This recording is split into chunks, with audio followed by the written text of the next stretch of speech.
All right, hey guys, OFD checking in here, and today we're going to take a long-term review look at my Rolex Sea Dweller. This is a reference number 16600 from the M serial number line.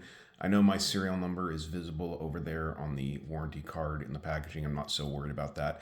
And I've laid out everything I have for this watch, everything that came with it. The watch has been serviced since I owned the watch by Rolex, and it's actually now actually outside of that warranty from that last service, but it was serviced in September of 2022. So if you guys watch my videos in July of 2022, so well over 2 years ago, I did an unboxing of this watch. My plan was to eventually do a review follow-up of the watch, but it just kind of got away from me. And as a matter of fact, it's not the first time I've owned a Rolex Sea Dweller and never did a review of it on the channel. I think the last one I owned it, traded it back to some people who then asked me to put it on my channel for a review. So at that point, I didn't actually own the watch anymore. So kind of interesting there. But the Sea Dweller, as far as Rolex goes, has always been my favorite watch in the lineup, in the sports watch lineup. When I was a kid, I read Jerry Ahern books, which were very military, and one of the characters in one of the series of books wore a Sea Dweller. He was one of my favorite characters around. I'm not going to name him, but I remember he carried a Franchi 12 shotgun, the Detonics Combat Master 45 automatic. So I remember that also, but he wore a Sea Dweller. But anyways, I wanted to talk. I've had this watch now for well over a couple of years, and so I wanted to just give you my thoughts and long-term ownership thoughts on the watch and how I like it to the time. One thing I do want to make a point to you guys is, as you notice, everything I've laid out everything I have for the watch here, and I do have everything original to the watch. This watch was originally purchased in Burbank, California in 2009. So I'm not sure exactly. So it's either a 2007, 2008 model. It was advertised by Watchbox Studios, who I bought it from. It was a 2007 model, but the M serials can be either way. I'm sure somebody will make a comment telling me what year exactly this is based on the serial number. So anyways, absolutely wonderful piece. And I can't say it again how important it is when you buy a watch like this, whatever you get with the watch, hang on to it. Everything is worth a little bit more money if you ever decide to resell the watch. This particular watch, I don't plan to resell. This will be a family watch. I'll keep it in the family and pass it down to somebody someday. But anything you get with the watch, or you get during the service or anything like that of the watch, hang on to it. Keep it. So, all right, I'm going to bring the watch up here really quick. Now, if you guys watched my unboxing video of this one quite a while back, let me adjust this just a bit here so we can see it better. If you guys watched my video when I first bought this watch, one of the reasons I bought the watch was because of the shape it was in. It was in very, very good shape. Now, I have worn this watch now for a couple of years. I do have a little ding on the crown that I don't think is going to show up here in the video. It maybe will, but just happened, typical door jam scenario. I bumped it on a door jam, and I can feel it when I'm adjusting the crown. I can feel a little bump there, but no big deal. Slight scratches on the watch, as you guys can see my fingerprints and whatnot on it. A few little scratches here on the side of the case, but overall pretty good. So the watch is running great. Like I said, it was serviced in September of 2022. The reason it was serviced is I got this watch in July of 2022. Believe it or not, I was at a Dodgers baseball game and got distracted looking for a Rolex Sea Dweller and made the purchase while watching a Dodgers baseball game. Interesting little story there. But I bought the watch. It was running spectacular. Again, got it from Watchbox Studios, who sourced it through Govberg Jewelers.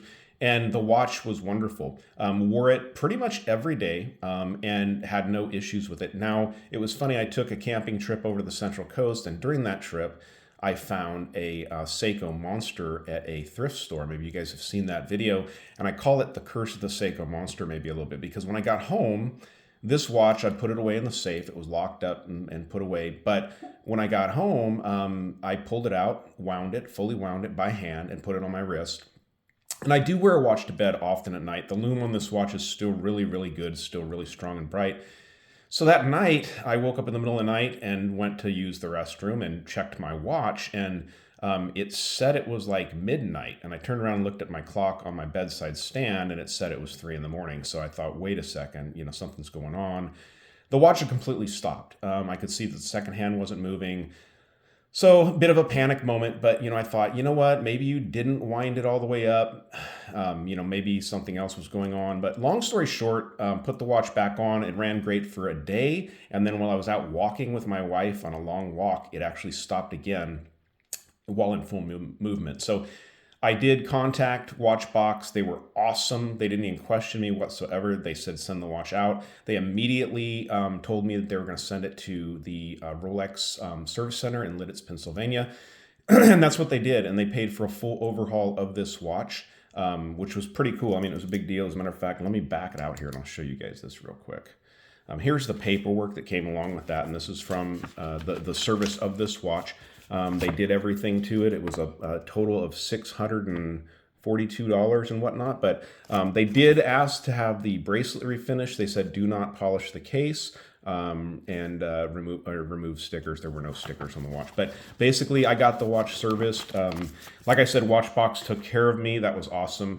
Of course, when you get a watch serviced by Rolex, they come back in this. You get another warranty card for the watch. Comes in the little service pouch, which is really cool. So hang on to that if you get it. Don't get rid of that. So, but like I said, overall, wonderful experience. And I really liked dealing with Watchbox Studios. I think they are the 1619 company now. So I'll leave a link to their information down below in the description of this video. But for the watch, it's a spectacular watch. 40 millimeter case on this one fits the wrist perfectly. A lot of people will complain about the thickness at just over 14.5 millimeters, closer to 15 millimeters, honestly. But because of that 40 millimeter size, the lack of a Cyclops on this watch, it does wear pretty similar to your standard Submariner of similar years. So the case on the watch, obviously, the 904L stainless steel from Rolex, beautiful. The 3135 movement running in here, it's a favorite of lots of watchmakers, including bow-step watchmakers, because of its resilience and its ease of maintenance and being able to work on it. Not for newbies. I mean, you need to be a watchmaker to know how to do things with it, but definitely a good movement, great watch out there. So down below in the background, I just wanted to point out to you a few of the other things that come with the Sea Dwellers. I do have the hang tags for that also watch. Now this watch, like I said, it's not for sale. I'm not selling it. Got the anchor still in the original packaging. This is going to come with your Sea Dwellers. This is, I think this is this is a little toolkit, I think, for doing bracelet changes. And here's some information here on the Buhlmann table. Interesting. But all of this stuff really, honestly, if you buy a watch like a Rolex, it totally adds to the value. I do, of course, over here with the box for the watch and the outer sleeve that goes on that. But overall, guys, I'm completely satisfied with this watch. Let's go ahead and throw this one on my 7-inch wrist so you guys can see it. And I'll go ahead and do a loom shot for you guys there also. That's my dad's old GMT, so miss you, buddy. So. But really, I mean, this watch wears excellent. I do notice a huge difference when I put on the 16750, which is a vintage, compared to this with the solid links and everything like that. Just a beast of a piece. I love this size. I love the classic 16600 size.